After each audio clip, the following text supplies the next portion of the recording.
യാത്രയുടെ 4-ാം ദിവസം. ഫ്രെഡറിക് വാച്ചിലേക്ക് നോക്കി.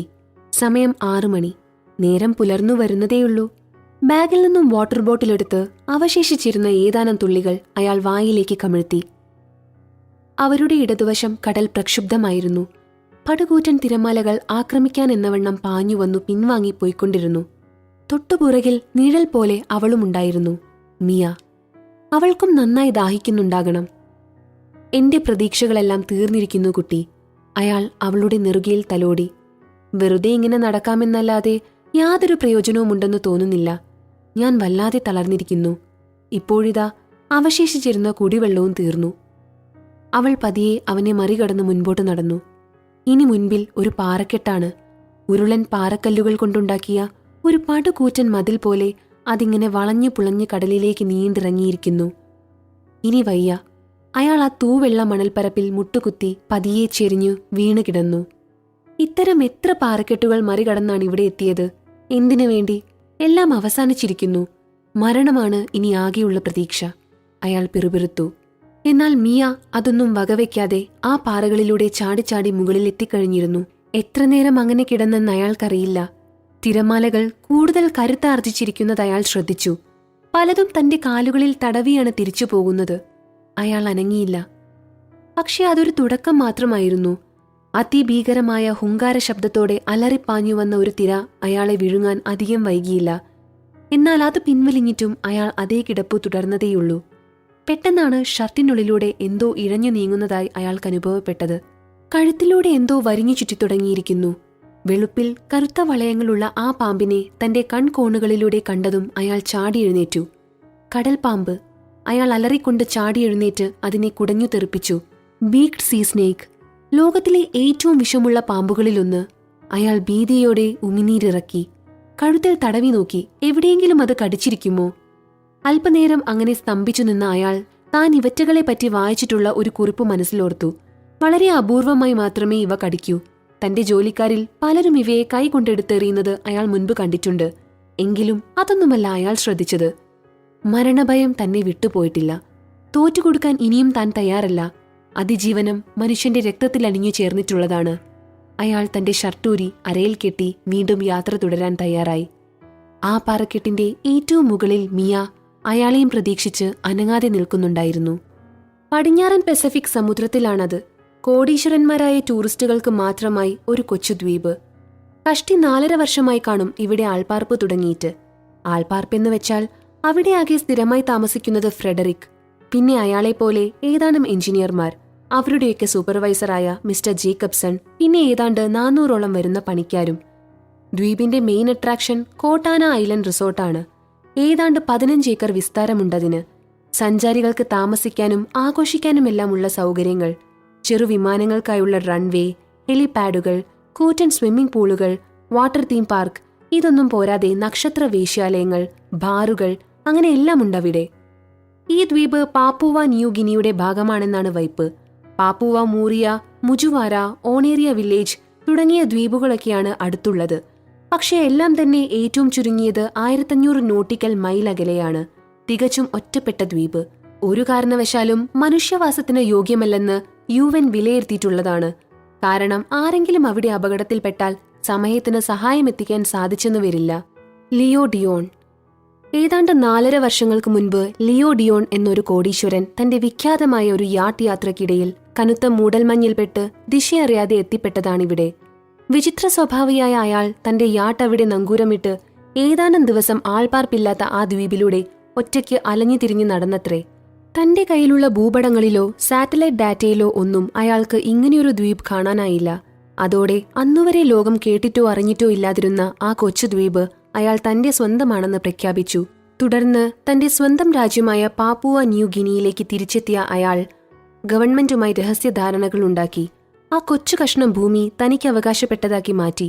അവിടെ എന്തു വേണമെങ്കിലും ചെയ്യാനുള്ള അവകാശം സ്ഥാപിച്ചെടുത്തു. സ്വന്തമായി അനേകം ഖനികളും എണ്ണപ്പനത്തോട്ടങ്ങളും ഉള്ള ഒരു കുടുംബമായിരുന്നു അയാളുടേത്. വളരെയേറെ വിചിത്ര സ്വഭാവിയായ ഒരു എക്സെൻട്രിക് മില്ലിനിയർ. അയാൾ തിരിച്ചെത്തിയതിന്റെ 3-ാം ദിവസം മുതൽ തന്നെ ദ്വീപിലേക്ക് ആളുകളെയും വഹിച്ചുകൊണ്ടുള്ള ഹെലികോപ്റ്ററുകളും ചെറുവിമാനങ്ങളും പറന്നുയർന്നു തുടങ്ങി. സമുദ്രമാർഗമുള്ള യാത്ര അപകടകരമാണ്. പക്ഷേ ആകാശമാർഗം യാതൊരു പ്രശ്നങ്ങളുമില്ലാതെ അയാളുടെ പണിയാളുകൾ ദ്വീപിൽ വന്നിറങ്ങി. തന്റെ ഏറ്റവും പുതിയ ഗേൾഫ്രണ്ടിന്റെ പേരാണ് അയാൾ ദ്വീപിനിട്ടത്, ദ ഐലൻഡ്സ് ഓഫ് കോട്ടാന. തുടർന്നങ്ങോട്ട് തിരക്കിട്ട പണികളായിരുന്നു.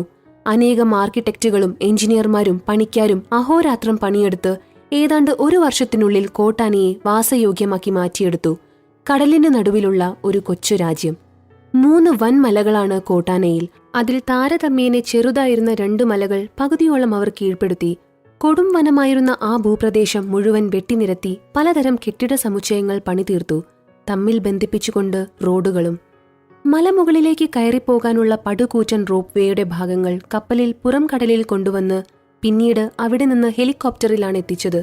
അതുപോലെ തന്നെ വൈദ്യുതിക്കാവശ്യമായ സോളാർ പാനലുകളും വിൻമില്ലുകളും എന്നുവേണ്ട സ്വയം പര്യാപ്തമായ ഒരു കൊച്ചു രാജ്യത്തിനു വേണ്ടതെല്ലാം അയാൾ അവിടെ ഉണ്ടാക്കിയെടുത്തു എന്നു പറയാം. പക്ഷെ എന്നിട്ടും അയാൾക്ക് മതിയായില്ല. മനുഷ്യനല്ലേ, ആർത്തി ഒടുങ്ങില്ലല്ലോ. ആ ദ്വീപിനെ ലോകമറിയുന്നൊരു ടൂറിസ്റ്റ് ഡെസ്റ്റിനേഷനാക്കി മാറ്റാനുള്ള ശ്രമമായിരുന്നു പിന്നീട്. കോടീശ്വരന്മാർക്ക് മാത്രമായി ഒരു ഹൈ ക്ലാസ് വെക്കേഷൻ സ്പോട്ട്. എല്ലാം പുറകിലുപേക്ഷിച്ച് ഏതാനും ദിവസങ്ങൾ ഈ സ്വർഗത്തിൽ ചിലവഴിക്കൂ എന്നായിരുന്നു ടാഗ് ലൈൻ. പദ്ധതി വൻ വിജയമായി. കോട്ടാനയിലേക്ക് സഞ്ചാരികളുടെ കുത്തൊഴുക്കായിരുന്നു പിന്നീട്. കാരണം ഈ ദ്വീപിന്റെ ഭൂമിശാസ്ത്രപരമായ കിടപ്പ് തന്നെ. പസഫിക് സമുദ്രത്തിന്റെ ഈ ഭാഗത്തു കൂടി കപ്പൽ ചാലുകളോ വിമാനപാതകളോ ഒന്നും ഉണ്ടായിരുന്നില്ല. ഏകാന്തത ഇഷ്ടപ്പെടുന്നവർക്ക് ഇതുപോലൊരു ഡെസ്റ്റിനേഷൻ വേറെ കിട്ടില്ല എന്ന് തന്നെ വേണമെങ്കിൽ പറയാം. അതുപോലെ ഇവിടെ എത്തിക്കഴിഞ്ഞാൽ യാതൊരു നിയമവ്യവസ്ഥകളും ബാധകമല്ല. തോന്നിയതുപോലെ നടക്കാം, തോന്നിയത് ചെയ്യാം, ആരും ചോദിക്കില്ല. പോലീസ് പോലുള്ള സംവിധാനങ്ങളെ പേടിക്കണ്ട. എന്നാൽ ദ്വീപിനോട് തൊട്ടടുത്തുള്ള ബീച്ചുകളിലെല്ലാം സദാസമയവും കടൽ പ്രക്ഷുബ്ധമായിരുന്നു. കപ്പലിലോ ബോട്ടിലോ എത്തിച്ചേരുക ദുഷ്കരം. ആകെയുള്ള വഴി വിമാനമാർഗമാണ്. 4 പേർക്ക് മാത്രം കയറാവുന്ന കൊച്ചു വിമാനങ്ങൾ അല്ലെങ്കിൽ ഹെലികോപ്റ്ററുകൾ തലസ്ഥാനമായ പോർട്ട് മോസ്ബയിൽ നിന്നും ബുക്ക് ചെയ്യാം. എന്നിട്ട് ഏതാണ്ട് 3 മണിക്കൂറുകൾ നീണ്ട യാത്രയ്ക്ക് ശേഷം ദ്വീപിലിറങ്ങാം. എന്നാൽ ഈ നിസ്സാരമായി തോന്നാവുന്ന യാത്രയ്ക്ക് ലക്ഷങ്ങൾ ചിലവുണ്ട്. അങ്ങനെ ദ്വീപ് മുഴുവൻ സഞ്ചാരികൾ നിറഞ്ഞപ്പോൾ ലിയോ അതിന്റെ ശേഷിച്ച ഭാഗം കൂടി വെട്ടിനിരത്താൻ തീരുമാനിച്ചു. അത്യപൂർവങ്ങളായ അനേകായിരം മരങ്ങളാണ് അയാളുടെ ഈ സംഹാര താണ്ഡവത്തിൽ നിലം പറ്റിയത്. സെക്വായ പോലുള്ള പടുകൂറ്റൻ മരങ്ങൾ 5 പേർ ഒന്നിച്ച് കൈകോർത്തു പിടിച്ചാലും വട്ടമെത്തില്ല, അത്ര വലുത്. ചില മരങ്ങളിൽ പടുംകൂറ്റൻ നങ്കൂരങ്ങളുണ്ടാക്കി റോഡുകൾ അതിനുള്ളിലൂടെ കടന്നുപോകുന്നു. സ്വർഗത്തിന്റെ ഒരു കഷ്ണം എന്നയാൾ വിശേഷിപ്പിച്ച ആ മനോഹര ദ്വീപ് പതിയെ പതിയെ അയാൾ തന്നെ ഒരു നരകമാക്കി മാറ്റിക്കൊണ്ടിരുന്നു. മൗണ്ട് ലിയോ കഥ തുടരുന്നു. 3 വൻ മലകളുടെ കാര്യം പറഞ്ഞിരുന്നുവല്ലോ. അതിലെ 3ാമത്തേതാണ് മൗണ്ട് ലിയോ. മലയെന്നല്ല, ഒരു വൻ പർവ്വതനിര എന്നു തന്നെ വേണമെങ്കിൽ വിശേഷിപ്പിക്കാം. കാഴ്ചയിൽ തന്നെ ആരും അങ്ങോട്ടടുക്കാൻ മടിക്കും. അത്ര നിബിഡമായ ഇരുണ്ട വനം. അതിന്റെ വലിപ്പത്തേക്കാളുമുപരി ഈ ബീഭത്സത കാരണമാണ് അവർ ആ മലയെ ആദ്യം വെറുതെ വിട്ടത്. മറ്റു 2 മലകളും മനുഷ്യൻ കീഴടക്കിയതോടുകൂടി ദ്വീപിലെ ജീവജാലങ്ങളെല്ലാം ആ കാട്ടിലേക്ക് കുടിയേറി. എന്നാൽ യാതൊരു ദാക്ഷിണ്യവുമില്ലാതെ ലിയോ ഡിയോൺ ദ്വീപ് മുഴുവനും വെട്ടിനിരത്താൻ ആജ്ഞാപിച്ചിരിക്കുകയാണ്. ഒന്നും ബാക്കി വെക്കണ്ട, ഇതെന്റെ സ്വന്തം ദ്വീപ്, ഇവിടെ ഇനി ഞാൻ പണിയുന്നത് മാത്രം മതി എന്നായിരുന്നു അയാളുടെ കൽപ്പന. അതിൻ പ്രകാരം 5 പേരടങ്ങുന്ന ഒരു സർവേ സംഘം കാട് കയറാൻ ആരംഭിച്ചു. പുതുതായി ജോലിയിൽ പ്രവേശിച്ച ഫ്രെഡറിക് ആയിരുന്നു അവരുടെ നേതാവ്.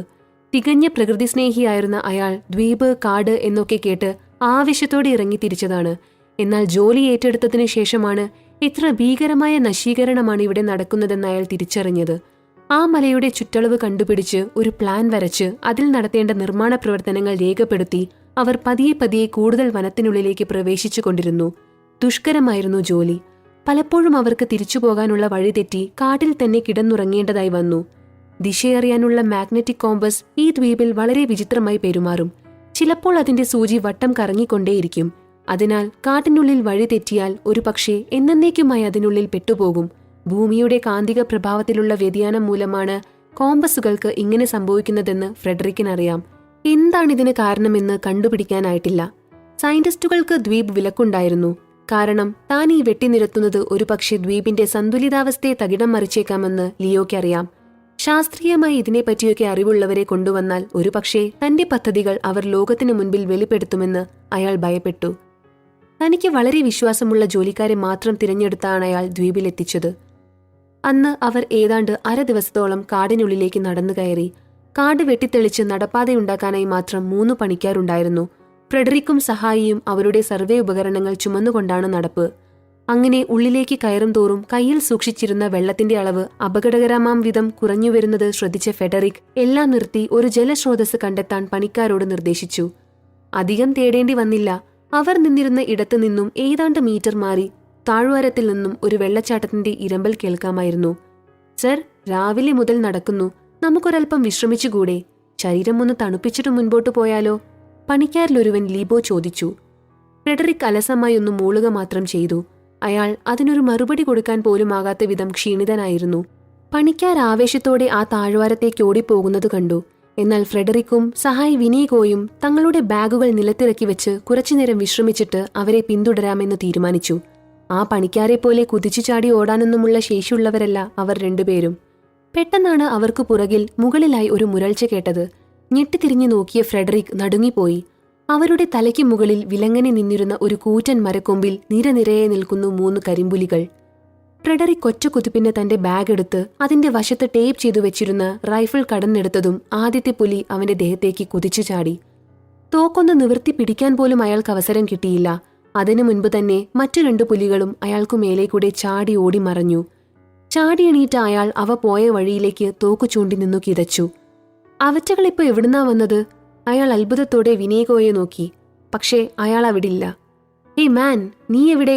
ഭയന്നലറിക്കൊണ്ട് ചുറ്റും നോക്കിയ ഫ്രെഡറിക്കിന് മുകളിലേക്കൊരു ഷൂ വന്നു വീണു. അയാൾ ഞെട്ടി മുകളിലേക്ക് നോക്കി. ഒരു പടുകൂറ്റൻ അനാക്കോണ്ട. വിനീഗോ പകുതിയിലധികം അതിന്റെ വായിലായി കഴിഞ്ഞിരുന്നു. ശരീരം മുഴുവൻ ആ പാമ്പ് വരിഞ്ഞു ചുറ്റിയിരിക്കുന്നു. ഫ്രെഡറിക് അലർച്ചയോടെ പണിക്കാരുടെ പേര് വിളിച്ചുകൊണ്ട് തിരിഞ്ഞോടി. തോക്കൊരു വള്ളിപ്പടർപ്പിൽ കുടുങ്ങി കൈവിട്ടുപോയി. ഒടുവിൽ അയാൾ തളർന്ന് മുഖമടിച്ച് നിലത്തേക്ക് വീണു. അപ്പോൾ മലമുകളിൽ നിന്ന് ഒരുതരം കൂക്കിവിളികൾ കേട്ടു തുടങ്ങി. കുറെ കുട്ടികൾ ഒരുമിച്ച് വിസിൽ വിളിക്കുന്നതുപോലെ അയാൾ കാതോർത്തു. അല്ല, മനുഷ്യക്കുട്ടികളല്ല അത്, കുരങ്ങന്മാർ. 100 കണക്കിന് കുരങ്ങന്മാർ മലയിറങ്ങി വരികയാണ്. വൃക്ഷത്തലപ്പുകൾ വിറയ്ക്കുന്നത് ദൂരെ നിന്നേ കാണാം. എന്തോ കണ്ട് ഭയന്ന് ഓടിയിറങ്ങി വരുന്ന വാനരസംഘം. ഒരു വിധത്തിൽ നിവർന്നു നിന്ന അയാൾ ആ കാഴ്ച കണ്ട് സ്തംഭിച്ചു നിന്നുപോയി. കുരങ്ങന്മാർ മാത്രമല്ല, പല ഇനം വന്യമൃഗങ്ങൾ മലയിറങ്ങി ഓടി വരികയാണ്. താഴ്വാരം ലക്ഷ്യമാക്കി ഓടി രക്ഷപ്പെടാൻ ശ്രമിക്കുന്നതുപോലെ. ഒപ്പം സൂര്യനെ മറച്ചുകൊണ്ട് കറുത്ത കരിമ്പടം പോലെ എന്തോ ആകാശത്ത് പ്രത്യക്ഷപ്പെട്ടു. My God! മുകളിലേക്ക് നോക്കിയ ഫ്രെഡറിക് ചലനമറ്റു നിന്നുപോയി. ആ ദ്വീപിൽ താമസിച്ചിരുന്ന സകല പക്ഷികളും ഒരുമിച്ച് അവിടം വിട്ടു പോവുകയാണ്. ഒരു വലിയ കറുത്ത പുതപ്പുപോലെ ഇടവിടാതെ പറന്നകലുന്ന ആയിരക്കണക്കിന് പക്ഷികൾ. എന്തോ പ്രശ്നമുണ്ട്, അയാൾക്ക് മനസ്സിലായി. ലിബോ! അയാൾ ഉച്ചത്തിൽ ഒരു പ്രാവശ്യം കൂടി പണിക്കാരനെ വിളിച്ചു. സാർ! അയാളുടെ ശബ്ദം താഴ്വാരത്ത് നിന്ന് ഉയർന്നു കേട്ടു. ഞങ്ങൾ ഇവിടെയുണ്ട്, വഴി തെറ്റിയോ? തിരിഞ്ഞു നോക്കിയപ്പോൾ നേരത്തെ കണ്ട അനാക്കോണ്ട വളരെ ബദ്ധപ്പെട്ട് നിലത്തേക്ക് ഊർന്നിറങ്ങുന്നത് കണ്ടു. അതിന്റെ വയറ്റിൽ അപ്പോഴും വിനോഗോ അനങ്ങുന്നത് കാണാം. ഭീതിതമമായിരുന്നു ആ കാഴ്ച. ലിബോയുടെ ശബ്ദം കേട്ട് ദിശ നോക്കി ഫ്രെഡറിക് ഓടാൻ ആരംഭിച്ചു. എന്നാൽ മുൻപിലെല്ലാം ഓരോ തരം തടസ്സങ്ങൾ. വള്ളികളിൽ പലതും കൂറ്റൻ പാമ്പുകളാണ്. അറിയാതെയെങ്കിലും ഒന്ന് തൊട്ടാൽ ഉടനെ കഴുത്തിലേക്ക് ചാടി വരിഞ്ഞു മുറുക്കും. അതിനിടയിൽ ഒരു പറ്റം കാട്ടുപന്നികൾ അയാളുടെ വഴിമുടക്കി കൂട്ടത്തോടെ താഴേക്കോടിയിറങ്ങുന്നുണ്ടായിരുന്നു. വിഷണനായി അത് നോക്കി നിൽക്കാനല്ലാതെ അയാൾക്ക് മറ്റൊന്നിനുമായില്ല. വഴി തെറ്റിയിരിക്കുന്നു. അയാൾ വീണ്ടും കൂക്കി വിളിച്ചു. ഇപ്രാവശ്യം മറുപടിയായി കേട്ടത് ഒരു ആർത്തനാദമായിരുന്നു. ഫ്രെഡറിക് ഞെട്ടിപ്പോയി. പണിക്കാർ 3 പേരും അലറി നിലവിളിക്കുന്ന ശബ്ദം. സാർ, രക്ഷപ്പെട്ടോ, അപകടമാണിവിടെ! ആ നിലവിളികൾക്കിടയിലും ലിബോയുടെ സ്വരം അയാൾ തിരിച്ചറിഞ്ഞു. പെട്ടെന്ന് താഴ്വാരത്തിൽ നിന്ന് ഒരു വലിയ മേഘപ്പാളി പോലെ നീരാവി ഉയരാൻ തുടങ്ങി. What the? ഫ്രെഡറിക് ഒന്നും മനസ്സിലാകാതെ അന്തിച്ചു നിന്നുപോയി. പണിക്കാരുടെ നിലവിളി ആ മേഘപാളിക്കിടയിൽ മുങ്ങിപ്പോയി. അവരുടെ വായി ആരോ പൊത്തിപ്പിടിച്ചിരിക്കുന്നതുപോലെ. ഏതാണ്ട് 15 മിനിറ്റുകൾക്ക് ശേഷം ആവി അടങ്ങി. മിടിക്കുന്ന ഹൃദയത്തോടെ ഫ്രെഡറിക് പതിയെ വീണ്ടും മലയിറങ്ങാൻ തുടങ്ങി. അയാളുടെ ശരീരമാസകലം ചോര പൊടിഞ്ഞിരുന്നു. മുഖത്ത് ആദ്യത്തെ ആ കരിമ്പുലി ഏൽപ്പിച്ച നഖക്ഷതത്തിന് നല്ല ആഴമുണ്ട്. ചോര വായിലേക്കാണ് ഒഴുകിയിറങ്ങുന്നത്. താഴെ വഴുക്കുള്ള വെള്ളാരം കല്ലുകളുടെ ഒരു വിശാലമായ തട്ടായിരുന്നു അത്. വെള്ളച്ചാട്ടം വന്നു പതിക്കുന്നയിടത്ത് ഒരു വലിയ തടാകം രൂപപ്പെട്ടിരുന്നു. അതിൽ നിന്ന് അപ്പോഴും ആവി ഉയരുന്നുണ്ട്. അയാൾ അവിടെ കമിഴ്ന്നു കിടന്ന് കല്ലുകളുടെ ഇടയിൽ കെട്ടിക്കിടക്കുന്ന വെള്ളം ആർത്തിയോടെ വലിച്ചു കുടിച്ചു. ആദ്യ കവിൾ ഇറക്കിക്കഴിഞ്ഞാണ് അയാൾ തിരിച്ചറിഞ്ഞത്. തിളയ്ക്കുകയാണ് വെള്ളം. അയാളുടെ ചുണ്ടും വായുമെല്ലാം നിമിഷങ്ങൾക്കുള്ളിൽ പൊള്ളി തിണർത്തു. അലറി നിലവിളിച്ചുപോയി അയാൾ. ചാടി പിടഞ്ഞെഴുന്നേറ്റ അയാൾ പണിക്കാരെ കണ്ടു. അവർ 3 പേരും തടാകക്കരയിൽ വെള്ളത്തിലേക്ക് ശരീരം താഴ്ത്തി തല മാത്രം ഉയർത്തി മലർന്നു കിടക്കുന്നുണ്ടവിടെ. ലിബോ! ഫ്രെഡറിക് ഉറക്കെ വിളിച്ചു. മറുപടിയില്ല. അവരാരും അത് കേട്ട ഭാവം പോലും കാണിച്ചില്ല. അയാൾ പതിയെ സൂക്ഷിച്ച് ചുവടുവെച്ച് തടാകക്കരയിലെത്തി. ചാരനിറത്തിലുള്ള ഒരു മണൽപ്പരപ്പാണ് തടാകത്തിനു ചുറ്റും. കാൽ വയ്ക്കുമ്പോൾ പഞ്ഞിക്കെട്ടിന്റെ മുകളിലൂടെ നടക്കുന്ന പോലെ തോന്നി അയാൾക്ക്. ലിബോ! വിറയ്ക്കുന്ന ശബ്ദത്തോടെ അയാൾ വിളിച്ചു. യാതൊരു പ്രതികരണവുമില്ല. അയാൾ വീണ്ടും മുന്നോട്ട് തന്നെ ചുവടുവെച്ചു. അവർക്ക് തൊട്ടുപുറകിലെത്തി. പെട്ടെന്നാണ് അയാൾ അത് ശ്രദ്ധിച്ചത്. ലിബോയുടെ കഴുത്തിനു ചുറ്റും വെള്ളത്തിൽ തൊട്ടിരിക്കുന്ന ഭാഗത്ത് വയലറ്റ് നിറത്തിൽ ഒരു വളയം. ചുറ്റും വെന്ത മാംസത്തിന്റേതുപോലുള്ള ഒരു അസഹനീയ ദുർഗന്ധം. ഏയ് മാൻ! വിറയാർന്ന തന്റെ കൈനീട്ടി അയാൾ ലിബോയുടെ തലയിൽ തൊട്ടു. അടുത്ത നിമിഷം അവന്റെ തല കഴുത്തിൽ നിന്നും ബന്ധം വേർപെട്ട് പിറകിലേക്ക് ഒടിഞ്ഞു വീണു. ഒരലർച്ചയോടെ ഫ്രെഡറിക് പുറകോട്ടു മറഞ്ഞു. ആ മനുഷ്യന്റെ മുഖം പകുതിയോളം അപ്രത്യക്ഷമായിരുന്നു. മാംസം മുഴുവൻ വെന്തുരുകി തലയോട്ടി മാത്രമേ അവശേഷിച്ചിരുന്നുള്ളൂ. ഇളിച്ചു പിടിച്ച പല്ലുകൾക്കിടയിലൂടെ അപ്പോഴും ആവി പുറത്തേക്ക് നിർഗമിക്കുന്നുണ്ട്. അതിഭീകരമായിരുന്നു ആ കാഴ്ച. മറ്റു രണ്ടുപേരുടെയും കാഴ്ച വ്യത്യസ്തമായിരുന്നില്ല. പതിയെ പുറകോട്ടിഴഞ്ഞു നീങ്ങിയ ഫ്രെഡറിക് ഒരു വിധത്തിൽ സമനില വീണ്ടെടുത്തു. അതിഭീകരമായതെന്തോ ഇവിടെ സംഭവിച്ചിട്ടുണ്ട്. എത്രയും പെട്ടെന്ന് രക്ഷപ്പെടണം. അയാൾ തിരിഞ്ഞ് കാട്ടിലേക്ക് നോക്കി. തന്റെ ബാഗ്, അതിനുള്ളിൽ ഒരു വയർലെസ് സെറ്റുണ്ട്. എത്രയും പെട്ടെന്ന് റിസോർട്ടിലേക്ക് വിളിച്ച് സഹായം അഭ്യർത്ഥിക്കണം. പക്ഷേ ഇനി എങ്ങനെ ആ സ്ഥലം കണ്ടുപിടിക്കും? ഏതു ദിശയിലൊക്കെയാണ് താൻ ഓടിയിറങ്ങിയതെന്ന് അയാൾക്ക് നിശ്ചയമുണ്ടായിരുന്നില്ല. വനം പൂർണ്ണമായും ശാന്തമായിരിക്കുന്നു. ചീവീടുകൾ പോലും അവിടം ഉപേക്ഷിച്ച് പലായനം ചെയ്തിരിക്കുന്നു. അപ്പോൾ തടാകത്തിന് നടുവിൽ നിന്ന് എന്തൊക്കെയോ വിചിത്ര ശബ്ദങ്ങൾ കേട്ടു തുടങ്ങി. ഫ്രെഡറിക് ഞെട്ടിത്തിരിഞ്ഞു. ദീർഘവൃത്താകൃതിയിലുള്ള ആ ജലാശയത്തിന്റെ മധ്യഭാഗം തിളച്ചു മറിയുകയാണ്. വലിയ ഫുട്ബോൾ വലിപ്പത്തിലുള്ള കുമിളകൾ ഉയർന്നു വന്ന് ഉപരിതലത്തിലെത്തുമ്പോൾ പൊട്ടിച്ചിതറുന്നു. അതിൽ നിറയെ നീരാവിയോ മറ്റെന്തോ വാതകമോ ആണ്. ആ തടാകത്തിന് ചുറ്റുമുള്ള അന്തരീക്ഷവും വല്ലാതെ ചൂടുപിടിച്ചുകൊണ്ടിരിക്കുന്നു. ഒന്നും മനസ്സിലാകാതെ അന്തം വിട്ട് അതിലേക്ക് നോക്കി നിന്ന അയാളുടെ ശ്രദ്ധ അക്കരെയുണ്ടായിരുന്ന വെള്ളച്ചാട്ടത്തിലേക്കായി. വെള്ളം വീഴുന്ന ശബ്ദം വ്യക്തമായി കേട്ടതാണ് മുൻപ്. പക്ഷേ ഇപ്പോൾ അവിടെ വരണ്ടുണങ്ങിയിരിക്കുന്നു. ചുറ്റുമുള്ള ചെടികൾ കത്തിക്കരിഞ്ഞിട്ടുമുണ്ട്. മുൻപ് അവിടെ വെള്ളച്ചാട്ടമായിരുന്നെന്നും ഇപ്പോൾ അതിലൂടെ ഒലിച്ചു വന്നത് മറ്റെന്തോ ആയിരുന്നെന്നും അയാൾക്ക് മനസ്സിലായി. അതെന്തായിരിക്കും? അധികം ആലോചിക്കേണ്ടി വന്നില്ല. ദൂരെ മലമുകളിൽ ഒരു സ്ഫോടനം കേട്ടു. ഏതാനും നിമിഷങ്ങൾക്കുള്ളിൽ ആ സ്ഫോടനത്തിന്റെ അനന്തരഫലമെന്നോണം ഫ്രെഡറിക്കിന്റെ കാലിനടിയിലൂടെ ഒരിരമ്പൽ കടന്നുപോയി. ഒപ്പം ചുറ്റുപാടുമുള്ള മരങ്ങളെല്ലാം നിന്നു വിറയ്ക്കുന്നതും കാണാമായിരുന്നു. ഭൂകമ്പം! അയാൾ പിറുപിറുത്തുകൊണ്ട് ആ തടാകക്കരയിൽ നിന്ന് വീണ്ടും കാട്ടിലേക്ക് തിരിഞ്ഞോടി. പെട്ടെന്നാണ് എന്തോ ഭാരിച്ച വസ്തു ആ തടാകത്തിലേക്ക് വന്നു വീണത്. ഫ്രെഡറിക് വീണ്ടും ഞെട്ടിത്തിരിഞ്ഞു നോക്കി. Oh my god! അയാളുടെ എല്ലാ സംശയങ്ങളും ആ ഒരൊറ്റ നിമിഷത്തിൽ തീർന്നു. ലാവ! വെള്ളച്ചാട്ടത്തിലൂടെ താഴേക്ക് പതിക്കുന്നത് ലാവയാണ്. അതാണ് വൻ ശബ്ദത്തോടെ തടാകത്തിലേക്ക് വന്നു പതിച്ചത്. വീണ്ടും പ്രദേശം കനത്ത നീരാവി കൊണ്ട് മൂടപ്പെട്ടു. അതോടെ ഫ്രെഡറിക് തന്റെ പലായനം തുടങ്ങി. ക്ഷീണമോ ദാഹമോ ഒന്നും വകവയ്ക്കാതെയുള്ള മരണപ്പാച്ചിൽ. മൗണ്ട് ലിയോ, അതൊരു അഗ്നിപർവ്വതമായിരുന്നു. കാസ്റ്റവേ! തുടർച്ചയായ സ്ഫോടന പരമ്പരയായിരുന്നു പിന്നീടങ്ങോട്ട്.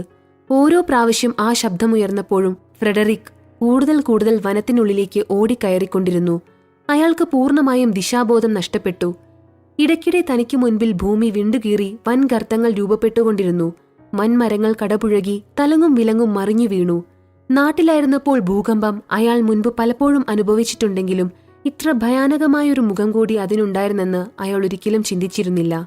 ഒടുവിൽ ഇനി ഒരിഞ്ച് പോലും മുന്നോട്ട് നീങ്ങാനാവില്ലെന്ന് തിരിച്ചറിഞ്ഞ അയാൾ മുൻപിൽ കണ്ട ഒരു വലിയ കരിമ്പാറക്കെട്ടിലേക്ക് കമിഴ്ന്നു വീണു കിടന്നു കിതച്ചു. മരണമുറപ്പായി അയാൾക്ക്. അടുത്ത കുലുക്കത്തിൽ ആ പാറ തന്നെയും കൊണ്ട് ഒരു പക്ഷേ ഭൂമിക്കടിയിലേക്ക് താഴ്ന്നു പോയേക്കാമെന്ന് വരെ അയാൾ ചിന്തിച്ചു. പെട്ടെന്നാണ് തലയ്ക്ക് മുകളിലൂടെ ഒരിരമ്പം കടന്നുപോയത്. ഒരു ഹെലികോപ്റ്റർ. അയാൾ വീണ്ടും പിടഞ്ഞെഴുന്നേൽക്കാൻ നോക്കി. ഹെലികോപ്റ്ററിന്റെ ശബ്ദം ഏത് ദിശയിൽ നിന്നാണെന്ന് മനസ്സിലാകുന്നില്ല. അത് പോയി കഴിഞ്ഞിട്ടും ശബ്ദം മലയിടുക്കുകളിൽ തട്ടി പ്രതിധ്വനിക്കുന്നു.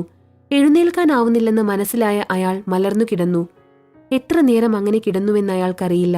കണ്ണുകൾ മിഴിച്ച് ശരീരം സ്തംഭിച്ച് മരണം കാത്തുള്ള ആ കിടപ്പ് 1 മണിക്കൂറോളം തുടർന്നിരിക്കണം. ഒടുവിൽ അയാൾ കൈകളും കാലുകളും അനക്കി തനിക്ക് ജീവനുണ്ടെന്ന് സ്വയം ഉറപ്പുവരുത്താൻ എന്നവണ്ണം. മിയ! ഭൂകമ്പം നിലച്ചിരിക്കുന്നു. എല്ലാം ശാന്തമായി. കിടന്ന കിടപ്പിൽ ഫ്രെഡറിക് തന്റെ ഇരു കൈകളും മുകളിലേക്കുയർത്തി ഒന്ന് മൂരി നിവരാൻ ശ്രമിച്ചതാണ്. എന്തിലോ കൈകൾ തടഞ്ഞു. പതുപതുത്ത എന്തോ ഒന്ന്. അസ്വസ്ഥതയോടെ തിരിഞ്ഞു നോക്കിയ അയാളുടെ ഹൃദയം ഒരു നിമിഷം നിലച്ചുപോയി.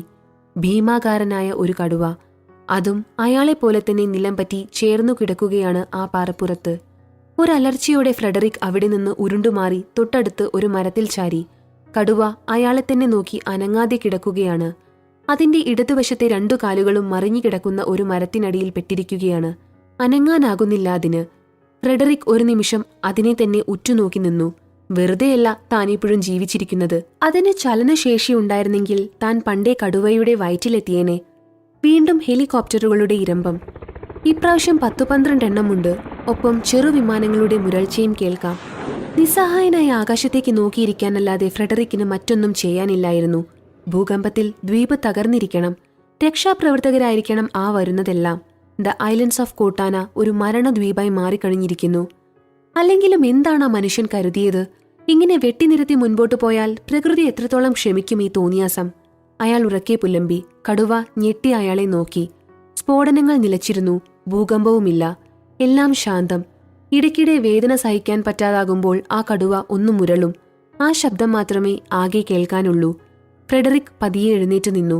സമയം എത്രയായി കാണും? മുകളിലേക്ക് നോക്കിയതും ഒരു വലിയ വെള്ളത്തുള്ളി അയാളുടെ കണ്ണിൽ വന്നു പതിച്ചു. ഒപ്പം നീണ്ടുനിന്ന ഒരു ഇടിമിന്നൽ ആ പ്രദേശമാകെ പ്രകാശമാനമാക്കി. മരത്തിൽ ചാരി നിന്ന ഫ്രെഡറിക്കിന്റെ ശരീരത്തിലൂടെ ഒരു വിറയൽ കടന്നുപോയി. ആ മരത്തിലോ അതുമായി വേരുകളിലൂടെ തൊട്ടിരിക്കുന്ന വേറെ ഏതെങ്കിലും മരത്തിലോ ഇടിവെട്ടേറ്റിട്ടുണ്ടാകണം. അയാളുടെ ഉള്ളിൽ വീണ്ടും മരണഭയം തലപൊക്കി. കാതടിപ്പിക്കുന്ന ശബ്ദത്തോടെ ഇടിവെട്ടി തുടങ്ങി. ഒപ്പം ഇതുവരെ കേൾക്കാത്തൊരു തരം ഹുങ്കാരത്തോടെ കനത്ത മഴയും. കടുവ ദയനീയമായി ഒരു പ്രാവശ്യം കൂടി തന്റെ കാലുകൾ സ്വതന്ത്രമാക്കാൻ ശ്രമിച്ച് സാധിക്കാതെ വേദനയാൽ പുളഞ്ഞു. വിഷമിക്കേണ്ട, ഞാൻ സഹായിക്കാം നിന്നെ. മഴയൊന്ന് കഴിയട്ടെ. അതുവരെ അനങ്ങാതെ കിടക്കൂ. നിനക്ക് നല്ല വേദനയുണ്ടായിരിക്കും, എനിക്കറിയാം. പക്ഷെ ഇപ്പൊ സഹിച്ചേ മതിയാകൂ. അയാൾ പതിയെ നടന്നു ചെന്ന് അതിന്റെ ശരീരത്തിൽ തലോടി. പാവം മൃഗം ഭയന്ന് കൂടുതൽ പുറകോട്ട് വലിഞ്ഞതേയുള്ളൂ.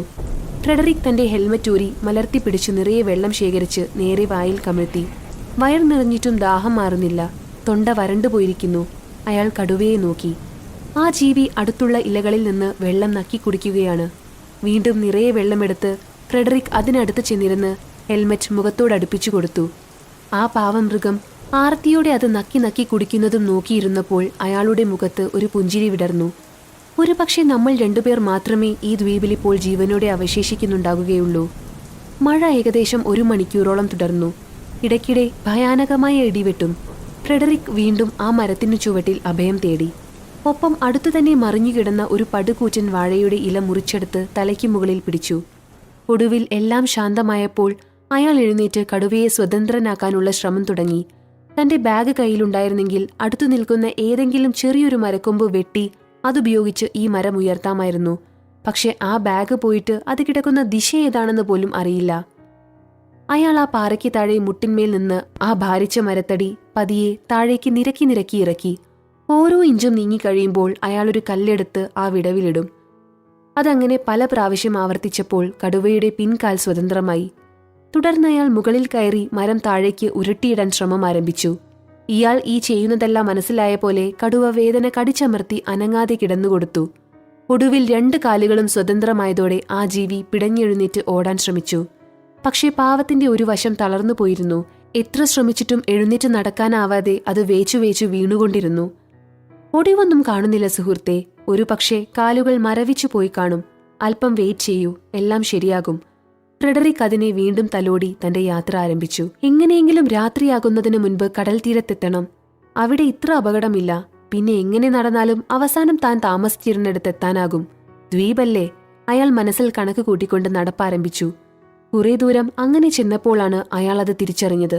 ആ കടുവ തന്നെ പിന്തുടരുന്നുണ്ട്. ഏയ്! അയാൾ തിരിഞ്ഞു നിന്നു. നിന്നെ രക്ഷിച്ചതിന്റെ സ്നേഹം കാണിക്കാനൊന്നുമല്ല എന്റെ പുറകെ വരുന്നതെന്ന് എനിക്കറിയാം. കൈയും കാലും അനക്കാറായാൽ നീ എന്നെ കൊന്നു തിന്നും. കടുവ ഭയന്ന് പുറകോട്ട് വലിഞ്ഞു. നിന്നെ ഞാൻ കുറ്റം പറയില്ല.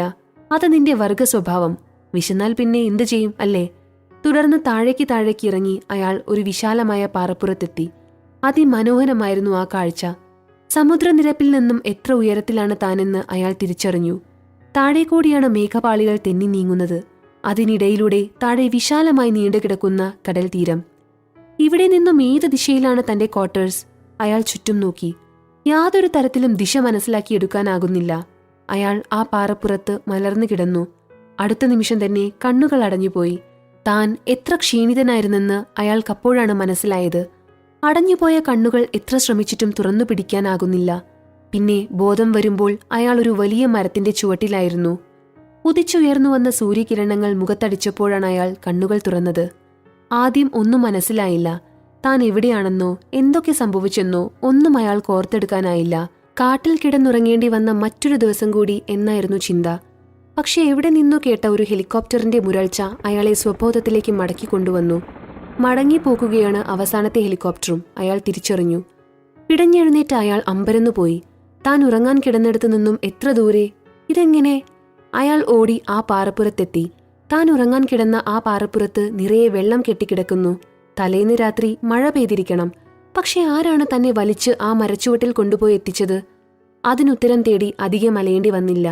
ആ കടുവ തന്റെ പിൻകാലുകൾ മടക്കി സൂര്യോദയത്തിനഭിമുഖമായി ഉയരം കൂടിയ മറ്റൊരു പാറപ്പുറത്ത് അനങ്ങാതെ ഇരിപ്പുണ്ട്.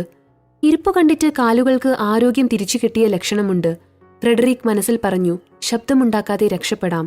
ഒരു സുഹൃത്താക്കാൻ പറ്റിയ ജീവിയല്ല ഇത്. ആൻഡ്രോക്ലിസിന്റെയും സിംഹത്തിന്റെയും കഥ അയാൾ കേട്ടിട്ടുണ്ട്. കാലിൽ നിന്നും മുള്ളൂരിക്കൊടുത്ത ആൻഡ്രോക്ലിസിനെ സിംഹം രക്ഷിച്ച കഥ. പക്ഷേ യഥാർത്ഥ ജീവിതത്തിൽ വൻ ദുരന്തമാകാനേ സാധ്യതയുള്ളൂ. എന്നാൽ അയാൾ പുറകോട്ട് ചുവട് വെച്ചതും കടുവ ചെവി വട്ടം പിടിച്ചു. എഴുന്നേറ്റ് നിൽക്കുന്ന അയാളെ കണ്ടതും ആ ജീവി പതിയെ പാറപ്പുറത്തുനിന്നും ഇറങ്ങി അയാൾക്കരികിലേക്ക് നടന്നു. ഫ്രെഡറിക് അനങ്ങിയില്ല. ഓടിയാൽ ഇത്തരം ജീവികൾ ആക്രമിക്കുമെന്ന് അയാൾക്കറിയാം. അടുത്തെത്തിയതും അത് ശരീരമാസകലം ഒന്ന് കുടഞ്ഞുകൊണ്ട് അയാളുടെ മുഖത്തേക്ക് നോക്കി. ആ ഒരൊറ്റ നോട്ടത്തിൽ തന്നെ അയാൾക്ക് മനസ്സിലായി, ഈ കടുവ തന്നെ ഉപദ്രവിക്കില്ല. കൂട്ടിനിനി ആരുമില്ലെന്ന് നിനക്കും മനസ്സിലായി കാണും അല്ലേ?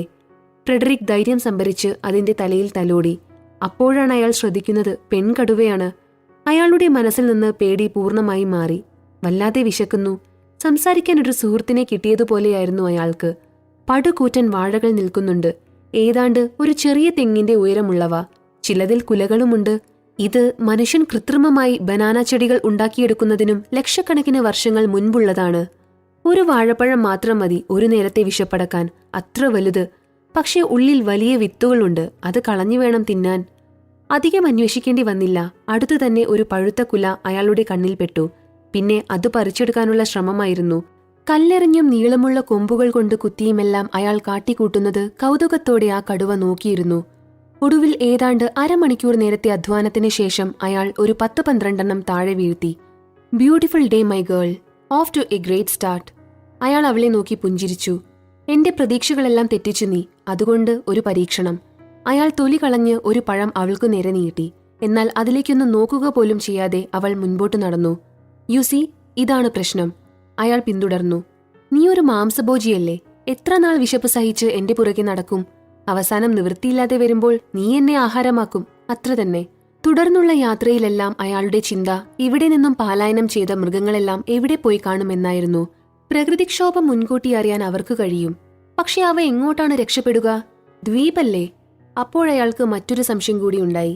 ഈ ഒറ്റപ്പെട്ട ദ്വീപിലെങ്ങനെ ഇത്രയധികം മൃഗങ്ങളുണ്ടായി? യാത്ര അധികം മുൻപോട്ടു പോകുന്നതിനു മുൻപ് തന്നെ അവൾക്ക് വേണ്ട ഭക്ഷണം അവൾ തന്നെ കണ്ടുപിടിച്ചു. ഒരു മരത്തിനിടയിൽ കുടുങ്ങിക്കിടന്ന കൂറ്റിനൊരു കാട്ടുപന്നിയെ നിമിഷങ്ങൾക്കുള്ളിലാണ് അവൾ കീഴ്പ്പെടുത്തി തന്റെ ഇരയാക്കിയത്. ഭീകരമായ ആ കാഴ്ച കാണാനാകാതെ ഫ്രെഡറിക് മുഖം തിരിച്ചു കളഞ്ഞു. പ്രകൃതി അതിന്റെ മക്കളെ പൊന്നുപോലെ നോക്കും. ഒരിക്കലും നശിപ്പിച്ചു കളയില്ല. പട്ടിണി കിടന്ന് ചാകാൻ അനുവദിക്കില്ല. പക്ഷേ അത് മുതലെടുക്കാൻ നോക്കിയാൽ? തന്റെ മുതലാളി ലിയോ ഡിയോൺ എന്ന മനുഷ്യനോട് അടക്കാനാവാത്ത പക ഉള്ളിൽ വളർന്നുവരുന്നത് ഫ്രെഡറിക് തിരിച്ചറിഞ്ഞു. അവൻ ഒറ്റയൊരുത്തന്റെ ആർത്തിയാണിതിനെല്ലാം കാരണമെന്നവൻ ഉറച്ചു വിശ്വസിച്ചു. മനുഷ്യന് ആഗ്രഹങ്ങൾ തീർക്കാനുള്ളതെല്ലാം ഇവിടെയുണ്ട്. എന്നാൽ അത്യാഗ്രഹത്തിന് തികയില്ല താനും. മഹാത്മാഗാന്ധി പറഞ്ഞ വാക്കുകളാണ്. ഒരു വലിയ കഷ്ണം ഇറച്ചിയും കടിച്ചു വലിച്ചുകൊണ്ട് തന്നെ പിന്തുടരുന്ന കടുവയെ നോക്കി നിന്ന അയാൾ ഒരു നിമിഷം ചിന്തിച്ചു. ഞാനിനി നിന്നെ മിയ എന്ന് വിളിക്കും. എന്റെ ഒരു പഴയ ഗേൾഫ്രണ്ടിന്റെ പേരാ. ഇതുപോലെ എന്നെ കടിച്ചുകീറി ചോര കുടിക്കുന്നത് അവൾക്കൊരു ഹോബിയായിരുന്നു. അവസാന ഭാഗം പറഞ്ഞപ്പോൾ അയാൾ പൊട്ടിച്ചിരിച്ചു. 5-ാം ദിവസം. 5 ദിവസങ്ങൾ കൊണ്ട് ആ ദ്വീപിനെ പകുതിയോളം വലം വെച്ചു അവർ.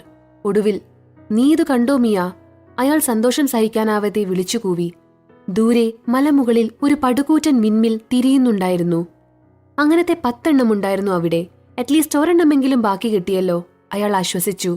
നടന്നും ഓടിയും ഒടുവിൽ അടുത്തെത്തിയപ്പോൾ അയാൾ പൊട്ടിപ്പൊട്ടി ചിരിക്കാൻ തുടങ്ങി. ഓ മാൻ, സ്റ്റുപ്പിഡ് ലിയോ. കിടക്കുന്നത് കണ്ടില്ലേ നീ പണിത കൊട്ടാരങ്ങൾ? ഇനിയും തീർന്നു കാണില്ലേ നിന്റെ അഹങ്കാരം? കോട്ടാന ഐലൻഡ് റിസോർട്ട്സ് നിന്നിടത്ത് ഒരു വലിയ കോൺക്രീറ്റ് കൂമ്പാരം മാത്രം. ആ 2 മലകളിൽ അവർ എന്തൊക്കെയോ ചെയ്തോ അതെല്ലാം തകർന്ന് നിലംപൊത്തിയിരിക്കുന്നു. താൻ താമസിച്ചിരുന്ന ക്വാർട്ടേഴ്സിന് മാത്രം വലിയ പരിക്കൊന്നും പറ്റിയിട്ടില്ല. കെട്ടിടം ചെരിഞ്ഞുപോയെന്ന് മാത്രം. അയാൾ ചിരി നിർത്താനാകാതെ കഷ്ടപ്പെട്ടു. ഒടുവിൽ, നമുക്കെന്തെങ്കിലും സഹായം കിട്ടുമോന്ന് നോക്കാം. ഇനി അധികം വൈകിയാൽ അപകടമാണ്. അയാൾ തന്റെ ക്വാർട്ടേഴ്സിന് സമീപമുള്ള കമ്മ്യൂണിക്കേഷൻ ഹബ്ബിലേക്ക് നടന്നു. അങ്ങനൊരു കെട്ടിടം തന്നെ അവിടെ ഉണ്ടായിരുന്നതിന്റെ ലക്ഷണമില്ല. എല്ലാം മണ്ണിനടിയിലായിരിക്കുന്നു. ഒപ്പം മഴവെള്ളം നിറഞ്ഞു ചെളിയും.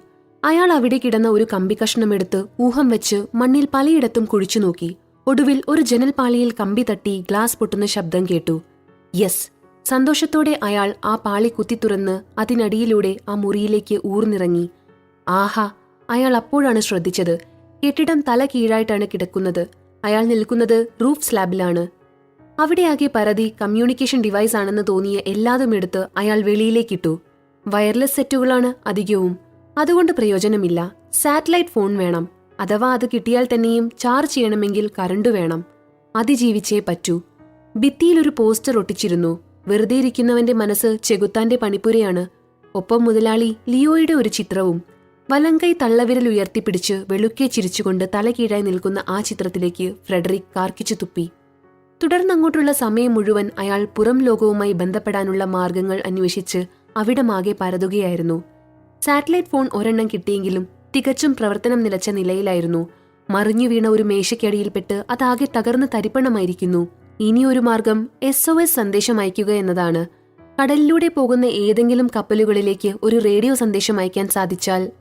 പക്ഷേ ഈ വഴിയിൽ കപ്പൽചാലുകളൊന്നും തന്നെയില്ല. പതിയെ പതിയെ തന്നെ ഒരു വല്ലാത്ത ഭയം കീഴ്പ്പെടുത്തുന്നത് അയാൾ തിരിച്ചറിഞ്ഞു. തികച്ചും ഒറ്റപ്പെട്ടുപോയോ താൻ? ഇനി പുറം ലോകം കാണാൻ സാധിക്കില്ലേ ഒരിക്കലും? വൈകുന്നേരം വരെ ശ്രമിച്ചിട്ടും അയാൾക്ക് ആകെ സാധിച്ചത് വൈദ്യുതി പുനഃസ്ഥാപിക്കാൻ മാത്രമാണ്. അതും ഗ്രിഡിലെ ഒരു ചെറിയ ഭാഗം മാത്രം. പുറത്തേക്കിറങ്ങിയ അയാൾ കടൽ തീരത്ത് മണലിൽ പുതഞ്ഞ നിലയിൽ കിടക്കുന്ന ഹെലികോപ്റ്റർ കണ്ടു. കുറേ കാലമായി അതങ്ങനെ കിടക്കുന്നു. ഡീകമ്മീഷൻഡാണ്. ഓഷ്യാന ടൂർസ് എന്ന കമ്പനി ടൂറിസ്റ്റുകളെ കൊണ്ടുവന്നിരുന്നതാണ് അതിൽ. എന്തോ യന്ത്ര തകരാർ മൂലം തീരത്ത് ലാൻഡ് ചെയ്തതാണ്. ആഴ്ചകളായി തന്നെ സുഖപ്പെടുത്താൻ വരുന്ന ടെക്നീഷ്യൻസിനെ പ്രതീക്ഷിച്ച് കഴിയുന്ന യന്ത്രപക്ഷി. അതിനുള്ളിൽ റേഡിയോ സംവിധാനം കാണണം. ഫ്രെഡറിക് ക്വാർട്ടേഴ്സിലെ തന്റെ മുറിയിൽ നിന്നും അതിന്റെ താക്കോൽ സംഘടിപ്പിച്ച് ഓടി അതിനടുത്തെത്തി. ഇതെല്ലാം നടക്കുന്ന സമയത്ത് മിയ ആ മലമുകളിലേക്കും നോക്കി അനങ്ങാതെ ഇരിക്കുകയായിരുന്നു. ഇടയ്ക്കിടെ മുരളുന്നുണ്ട്. ചെവി വട്ടം പിടിച്ച് എന്തൊക്കെയോ ശബ്ദങ്ങൾക്ക് കാതോർക്കുകയാണവൾ. ബാറ്ററി ഡ്രെയിനായിരിക്കുന്നു. എത്ര ശ്രമിച്ചിട്ടും കോപ്റ്റർ സ്റ്റാർട്ടാകുന്നില്ല. ഫ്രെഡറിക് നിരാശനായി ആ സീറ്റിൽ ചാരിക്കിടന്നു. കുറെ കഴിഞ്ഞിട്ടും അവനെ കാണാഞ്ഞിട്ടാകണം മിയ നടന്നു ചെന്ന് മുൻകാലുകൾ ഉയർത്തി കോപ്റ്ററിനുള്ളിലേക്ക് ചാടിക്കയറാൻ ശ്രമിച്ചു. പക്ഷെ തന്റെ കൂറ്റൻ ശരീരം ആ വാതിലിനുള്ളിലൂടെ അകത്തേക്ക് കയറിയില്ല എന്ന് മനസ്സിലാക്കിയപ്പോൾ അവൾ അവനെ നോക്കി മുരണ്ടു. എല്ലാം കഴിഞ്ഞു മിയ. ഫ്രെഡറിക്കിന്റെ തൊണ്ടയിടറി. ആരും വരുന്നില്ല നമ്മളെ രക്ഷിക്കാൻ. ആരെയും വിളിക്കാൻ മാർഗമില്ല. അറ്റ്ലീസ്റ്റ് നീയെങ്കിലും രക്ഷപ്പെടൂ. എന്റെ കൂടെ തുടർന്നാൽ പരമാവധി ഒരു നേരത്തെ ആഹാരം മാത്രം തരാനേ എനിക്കാവൂ. അയാൾ തന്റെ ശരീരം ചൂണ്ടിക്കാണിച്ചുകൊണ്ടാണ് അത് പറഞ്ഞത്. പക്ഷേ അവൾ പിന്മാറിയില്ല. അയാൾ അവളെ തള്ളി പുറത്തേക്കിറക്കാൻ ശ്രമിച്ചു. എന്നാൽ അവൾ കൂടുതൽ കൂടുതൽ അവൻ അടുത്തേക്കെത്താനാഞ്ഞതേയുള്ളൂ. ആ പരാക്രമത്തിൽ കോപ്റ്ററിന്റെ പാസഞ്ചർ സീറ്റ് ഇളകി ഊരിപ്പോയി. നിനക്കെന്തറിയാം? അയാൾ പൊട്ടിത്തെറിച്ചു. Stupid animal. എന്നെപ്പോലെ തന്നെ യാതൊരു പ്രയോജനവുമില്ലാത്ത വിധിയേത്തം പേറി നടക്കുന്ന മന്ദബുദ്ധി. ആ നിമിഷം ഹെലികോപ്റ്ററിനുള്ളിലെ ലൈറ്റുകൾ തെളിഞ്ഞു. ബാറ്ററി ലോ, ഒരു ചുവന്ന വാർണിംഗ് ലൈറ്റ്. ഫ്രെഡറിക് ചാടി റേഡിയോ വലിച്ചെടുത്ത് സംസാരം തുടങ്ങി. Hello, this is from the islands of Kotana. Mayday, mayday, I need help. ഞാനിവിടെ ഒറ്റപ്പെട്ടിരിക്കുകയാണ്. Please send help. ഫ്രീക്വൻസികൾ മാറ്റി മാറ്റി അയാൾ ആ സന്ദേശം അയച്ചുകൊണ്ടിരുന്നു. ഒടുവിൽ രാത്രി വളരെ വൈകിയാണ് ഒരു മറുപടി കിട്ടിയത്. ഇത് PNG കോസ്റ്റ് ഗാർഡ്സ് ആണ്. ആരാണിത്? എവിടെ നിന്ന് സംസാരിക്കുന്നു? My God! സന്തോഷം സഹിക്കാനാവാതെ ഫ്രെഡറിക് അലറിപ്പോയി. ഞാൻ ഫ്രെഡറിക് ഗോൺസാൽവോസ്. ഇവിടെ അത്രയും പറഞ്ഞപ്പോഴേക്കും ഒരു മൂളലോടെ കോപ്റ്റർ ഓഫായി. ഷിറ്റ്! അയാൾക്കത് വിശ്വസിക്കാനേ കഴിഞ്ഞില്ല. ബാറ്ററി തീർന്നിരിക്കുന്നു. അതും നിർണായകമായ ആ നിമിഷത്തിൽ തന്നെ. അയാൾ ദേഷ്യത്തിൽ കയ്യിൽ തടഞ്ഞതെല്ലാം വലിച്ചെറിഞ്ഞു. ഒരൊറ്റ ചവിട്ടിന് കോപ്റ്ററിന്റെ ഡോർ ഒടിഞ്ഞു തൂങ്ങി. ഭയന്നുപോയ മിയ പിൻവലിഞ്ഞു. ഏതാണ്ട് അരമണിക്കൂർ അയാൾ കോപ്റ്ററിൽ നിന്ന് വെളിയിലേക്കിറങ്ങിയില്ല. വായിൽ വന്ന തെറിവാക്കുകളെല്ലാം അലറി വിളിച്ചുകൊണ്ട് അയാൾ അതിനുള്ളിൽ തന്നെയിരുന്നു. എന്നാൽ അതു കഴിഞ്ഞ് പുറത്തേക്കിറങ്ങി വന്ന ഫ്രെഡറിക് ഒരു പുതിയ മനുഷ്യനായിരുന്നു. സോറി മൈ ഗേൾ, അയാൾ മിയയെ ആശ്വസിപ്പിച്ചു. വിഷമിക്കണ്ട, സകല വാതിലുകളും അടയുമ്പോൾ ദൈവം ഒരു ജനലെങ്കിലും തുറന്നു തരും എന്നല്ലേ നമുക്ക് കാത്തിരിക്കാം.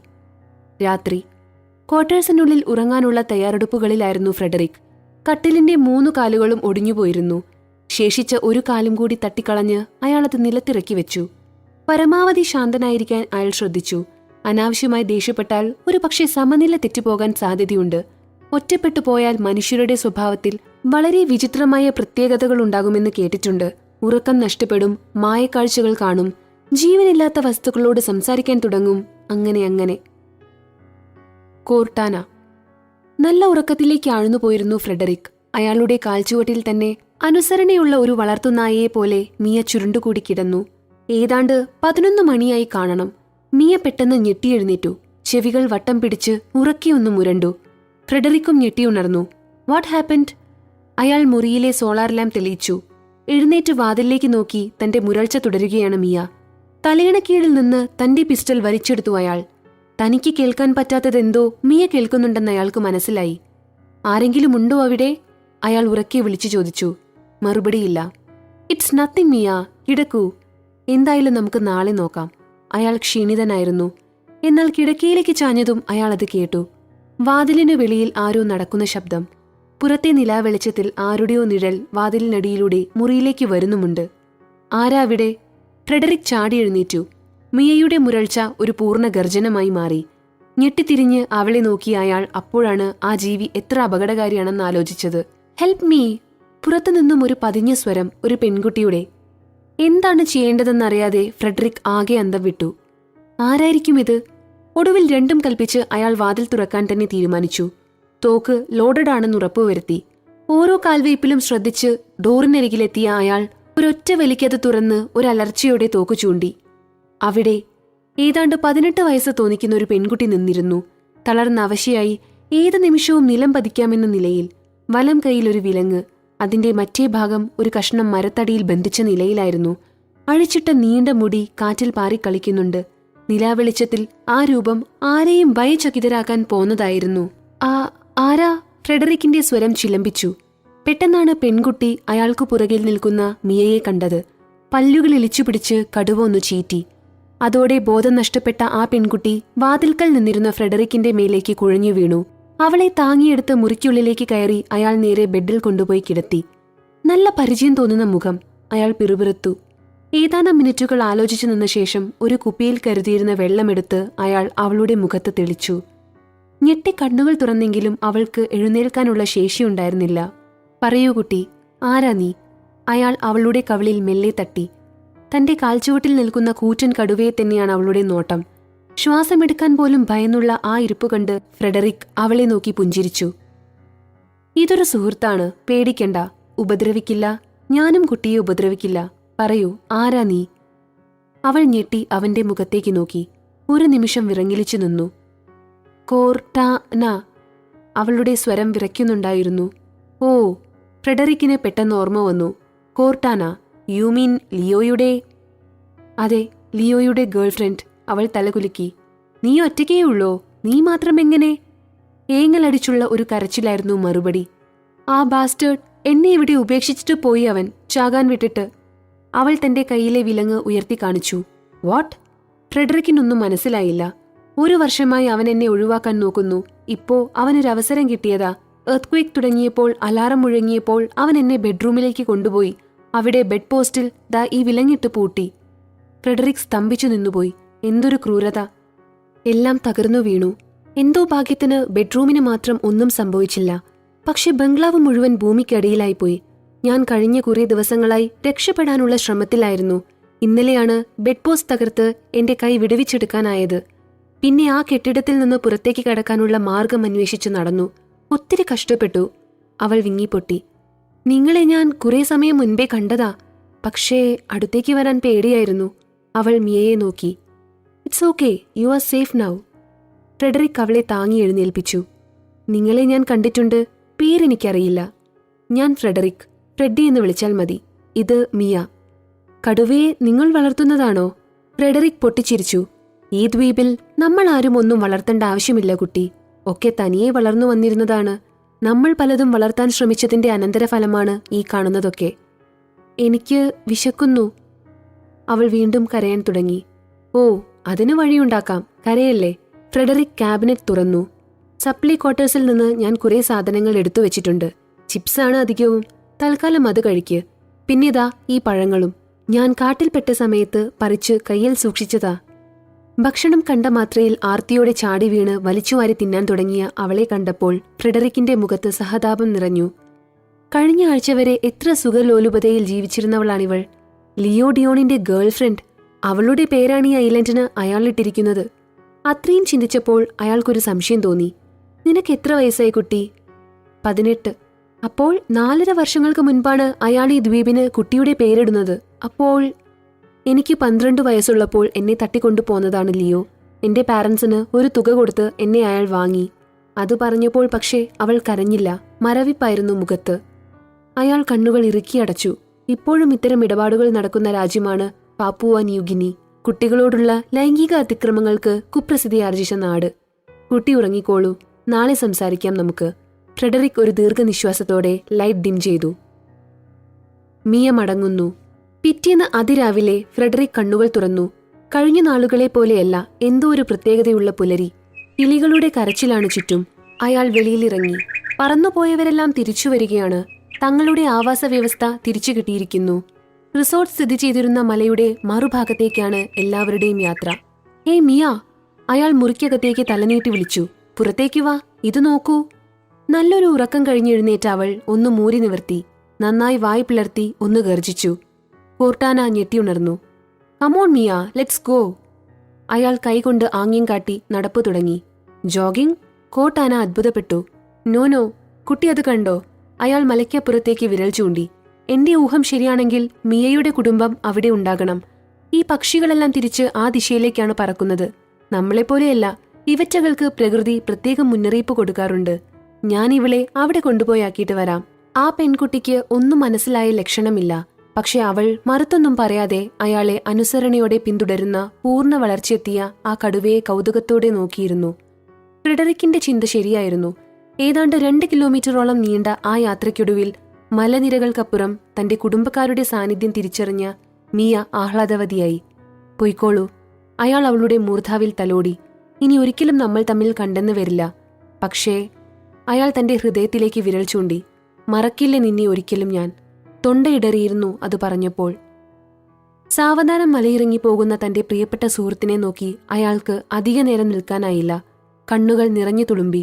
അയാൾ പതിയെ തിരിഞ്ഞു നടന്നു. എന്നാൽ മുൻപോട്ട് നടന്നുകൊണ്ടിരുന്ന മിയ പെട്ടെന്ന് നിന്നു. ചെവി വട്ടം പിടിച്ചുകൊണ്ട് തിരിഞ്ഞു നോക്കി. പ്രതികാരം. തിരിച്ചുള്ള യാത്ര. വിൻമില്ലിന് സമീപമായി ഒരു വലിയ സോളാർ പാനൽ ഗ്രിഡ് ഉണ്ടായിരുന്നു. അതിനെന്തെങ്കിലും കേടുപാടുകൾ പറ്റിയിട്ടുണ്ടോ എന്ന് പരിശോധിക്കാനായി അങ്ങോട്ട് പുറപ്പെട്ടു അയാൾ. അപ്പോൾ ചക്രവാളത്തിൽ ഒരു കറുത്ത പൊട്ട് പ്രത്യക്ഷപ്പെട്ടു. ഹെലികോപ്റ്റർ. അതിന്റെ ലക്ഷ്യം ഇങ്ങോട്ട് തന്നെയാണെന്ന് തിരിച്ചറിഞ്ഞതും അയാൾ എല്ലാം ഉപേക്ഷിച്ച് തന്റെ ഷർട്ടൂരി വീശിക്കൊണ്ട് അതിനു നേരെ ഓടാൻ ആരംഭിച്ചു. ആരെങ്കിലും തലേന്നത്തെ തന്റെ റേഡിയോ സന്ദേശം പിന്തുടർന്നെത്തിയതാകും. കോപ്റ്റർ മിനിറ്റുകൾക്കുള്ളിൽ ദ്വീപിൽ എത്തിക്കഴിഞ്ഞു. ശബ്ദം കേട്ട് വെളിയിലിറങ്ങിയ കോട്ടാനയെ അയാൾക്ക് കാണാമായിരുന്നു. താൻ വളരെ ദൂരെയാണ്, എങ്കിലും ഭയപ്പെടാനില്ല. കോട്ടാന എന്താണെങ്കിലും അടുത്തുതന്നെയുണ്ട്. അയാൾ ഓട്ടം നിർത്തി. എന്നാൽ പുറത്തേക്കിറങ്ങിയ ആ പെൺകുട്ടി ഹെലികോപ്റ്റർ കണ്ടതും ഭയചകിതയായി തിരിച്ചോടുന്നതാണ് അയാൾ കണ്ടത്. അവൾ ഉറക്കെ നിലവിളിച്ചുകൊണ്ട് താൻ നിൽക്കുന്ന ദിശയിൽ പാഞ്ഞു വരുന്നത് കണ്ടപ്പോൾ തന്നെ ഫ്രെഡറിക്കിന് മനസ്സിലായി ആരാണ് വന്നിരിക്കുന്നതെന്ന്. ലിയോ ഡിയോൺ, ദ്വീപിന്റെ ഉടമസ്ഥൻ. അയാൾ പോക്കറ്റിൽ തപ്പി. പിസ്റ്റൾ എടുക്കാൻ മറന്നിരിക്കുന്നു. കൊല്ലണം ഈ പട്ടിയെ. ഫ്രെഡറിക് പല്ലുഞെരിച്ചുകൊണ്ട് താഴേക്കിറങ്ങി ഓടി. അധികം വൈകിയില്ല. ഓടിയെത്തിയ കോട്ടാന അവന്റെ നെഞ്ചിലേക്ക് വീണു. വല്ലാതെ കിതയ്ക്കുന്നുണ്ടായിരുന്നു അവൾ. അത് എനിക്ക് മനസ്സിലായി കുട്ടി. ഫ്രെഡറിക് അവളെ ആശ്വസിപ്പിച്ചു. ഹെലികോപ്റ്റർ ലാൻഡ് ചെയ്തിരുന്നു. പുറത്തേക്കിറങ്ങിയ ലിയോ അവരെ നോക്കി കൈയുയർത്തി. എങ്ങോട്ടായി ഓടുന്നത്? ഇതൊരു ദ്വീപല്ലേ, എവിടെ വരെ ഓടാനാകും? അയാൾ വിളിച്ചു ചോദിച്ചു. ഫ്രെഡറിക് അവളെയും കൂട്ടി താഴേക്കിറങ്ങാൻ തുടങ്ങി. അയാൾ കൊല്ലും നമ്മളെ. കരച്ചിലിനിടയിലും അവൾ പിറുപിറുക്കുന്നുണ്ടായിരുന്നു. ഇല്ല കുട്ടി, അയാൾക്ക് കൊല്ലാനാവുന്നതിന്റെ പരമാവധി അയാൾ കൊന്നുകഴിഞ്ഞു. ഇനിയിപ്പോൾ അയാൾ വീണ്ടും ഇവിടെ വന്നിട്ടുണ്ടെങ്കിൽ അത് കൊല്ലാനല്ല, ചാകാനാ. നിശ്ചയദാർഢ്യത്തോടെയുള്ള അവന്റെ മറുപടി കേട്ട് അവൾ പെട്ടെന്ന് ശാന്തയായി. അവർ അടുത്തെത്തിയതും ലിയോ കോപ്റ്ററിനുള്ളിൽ നിന്ന് ഒരു മെഷീൻ ഗൺ വലിച്ചെടുത്തു. അകത്തേക്ക് നടക്ക്, അയാൾ ക്വാർട്ടേഴ്സിനെ നോക്കി ആജ്ഞാപിച്ചു. ഫ്രെഡറിക് ഒന്നും മിണ്ടാതെ അയാൾ പറഞ്ഞതനുസരിച്ചു. നിന്റെ പേര് ഫ്രെഡി എന്നല്ലേ? പുറകിൽ നിന്ന് അയാളുടെ ചോദ്യം. യെസ്. നീയാണോ ഇന്നലെ റേഡിയോ സന്ദേശം അയച്ചത്? അതെ. എന്നെ കോസ്റ്റ് ഗാർഡ്സ് വിളിച്ച ഉടനെ ഞാൻ പുറപ്പെടുകയായിരുന്നു.